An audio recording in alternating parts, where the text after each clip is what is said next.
Hi everyone, मैं हूँ Rahul Rawal and I welcome you all to the second season of coffee table stories. मैं season की शुरुआत एक बहुत धमाकेदार एपिसोड से करना चाहता था और उसके लिए आज हम रिकॉर्डिंग भी करने वाले थे, बट फॉर सम रीज़न हम आज वो रिकॉर्ड नहीं कर पाए। बट मुझे लगा कि मुझे आज ये स्टार्ट तो करना ही है। सो मैं आजकल एक बुक पढ़ रहा हूँ, साइकोलॉजी ऑफ मनी, और बहुत ही बढ़िया किताब है और इनके ऑथर का नाम है Morgan Housel.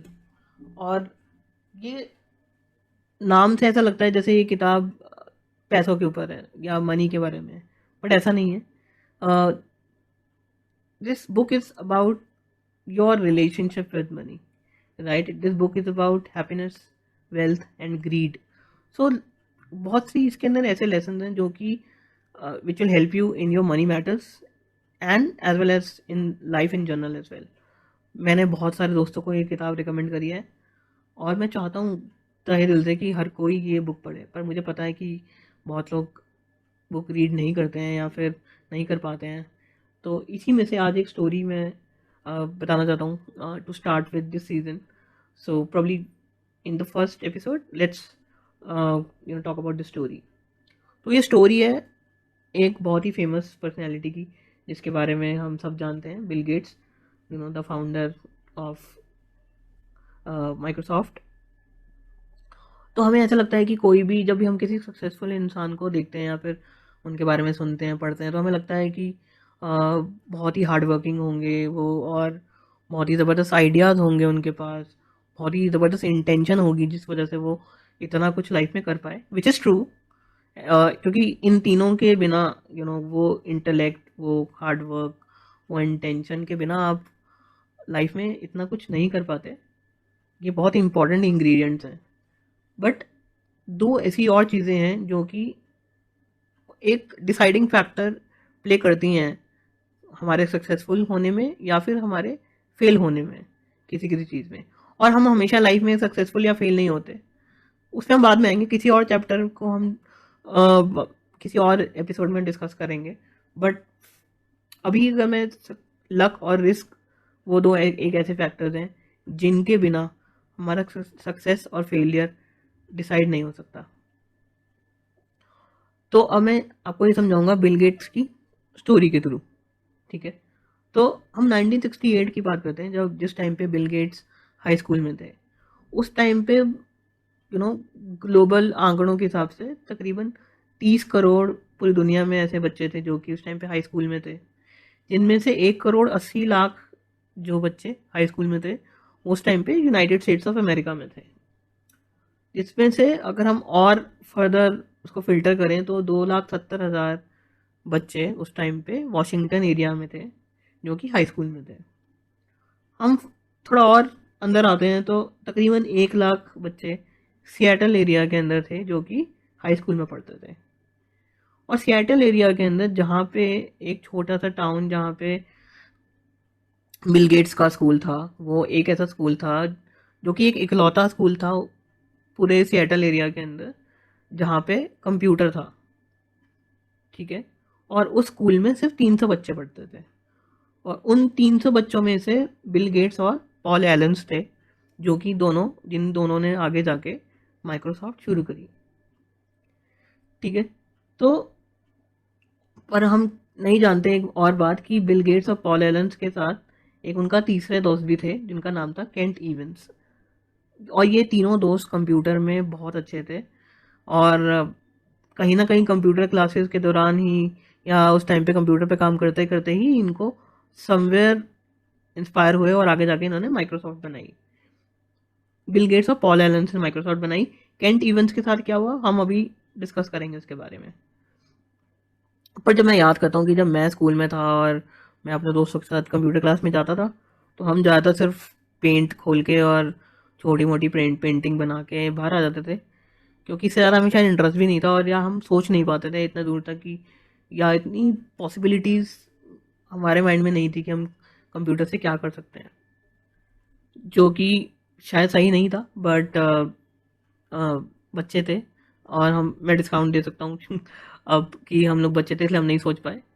But coming back to Bill Gates और पॉल एलेंस और केंट इवेंस, तो एक बार क्या हुआ, एक बार स्कूल वालों को अपना पूरा जो स्केड्यूल था वो डिसाइड करना था, पूरा बनाना था डिजिटल तरीके से, जो कि स्कूल को प्रॉब्लम होती है, वो नहीं बना पा रहे थे।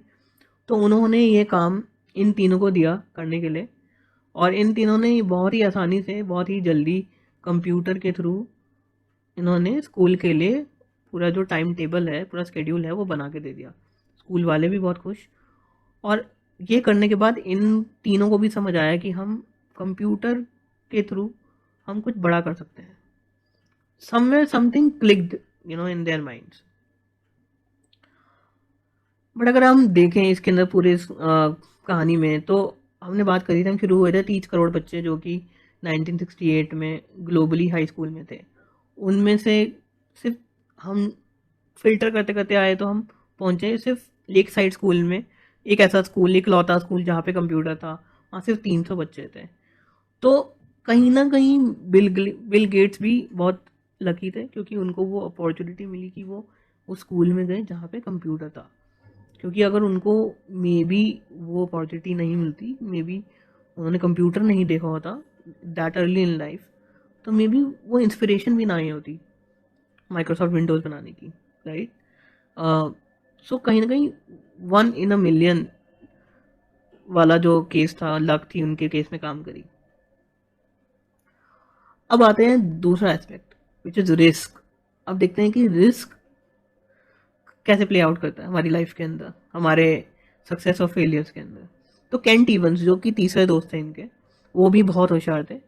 और अगर हम बिल गेट्स के, अगर आप उनके इंटरव्यू सुने या उनकी बात समझे, तो वो कहते हैं कि शायद इन बिल गेट्स और पॉल एलन से भी ज़्यादा समझदार थे केंट इवंस। और वो हमेशा से कुछ बड़ा करना चाहते थे। वो एक हमेशा से वो बताते हैं कि स्कूल भी एक बड़ा सा जो लॉयर बैग होता है वो लेके आते थे, और एक ही had that charisma with him. तो और उनका एक था कि मुझे कुछ बड़ा करना है। But destiny had it's plans. एक बार वो एक स्कूल के साथ किसी एक माउंटेनियरिंग समिट में गए, and in one of the accident he lost his life. और अगर आप यूनाइटेड स्टेट्स के इन आंकड़ों के हिसाब से देखें, तो ये भी जो प्रोबेबिलिटी है, ये 1 in a million की है कि कोई you know in a mountaineering summit someone losing his life, that probability is 1 in a million। तो जो लक पॉजिटिवली प्ले किया बिल गेट्स के केस में 1 in a million, वहीं पे वही रिस्क प्लेड आउट किया केंट इवंस के केस में 1 in a million रेशो में। बट दोनों के केस में बहुत ही एक्सट्रीम कंट्रास्टिंग तरीके से काम किया।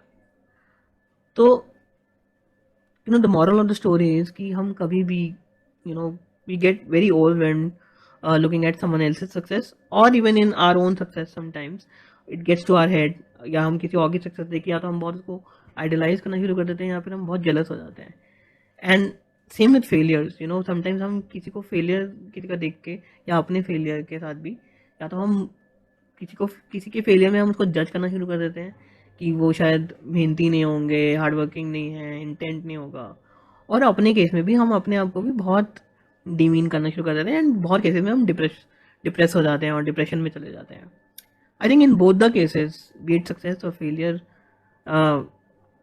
We discount very important factors, luck and risk, क्योंकि ये बहुत ज़्यादा अपना रोल प्ले करते हैं कि हमारी जो जो पारी है वो किस साइड बैठेगी।